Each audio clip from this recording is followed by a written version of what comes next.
நான் ஒரு டெய்லர், ஆனா எனக்கு ஆர்டர்ஸ் வரல. நான் நல்லா ஸ்டிச் பண்ணுவேன், எனக்கு ஸ்டிச்சிங் மேல அவ்வளவு ஆர்வம் இருக்கு, ஆனா எனக்கு ஆர்டர்ஸ் வரல. இப்படின்ற கமெண்ட் வாட்ஸ்அப்ல நிறைய பேர் கேக்குறீங்க. ஆர்டர்ஸ் வரதுக்கான ஏதாவது வாய்ப்புகள் சொல்லுங்க அப்படின்னு சொல்லி கேக்குறீங்க.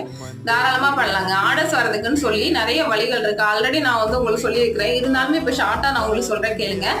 ஃபர்ஸ்ட் நீங்க ஸ்டிச் பண்ணி போடுங்க, சரியா? ஏன்னா உங்களுக்குள்ள திறமைய ஃபர்ஸ்ட் நீங்க வெளியே கொண்டு வந்தாதான் ஓகே இவங்க இப்படி ஸ்டிச் பண்றாங்க, இல்ல ஒரு ஃபங்க்ஷனுக்கு நம்ம போட்டு போறோம்னா இது யார் ஸ்டிச் பண்ணி கொடுத்தா அப்படின்னு சொல்லி கண்டிப்பா கேட்பாங்க. அப்ப நானே தான் ஸ்டிச் பண்ணேன் அப்படிங்கும்போது அது மூலமா 1 to 2 ஆர்டர்ஸ் கண்டிப்பா வரும், சரியா? சோ இப்படி நீங்களே தான் உங்களுக்கு விளம்பரம், சரியா?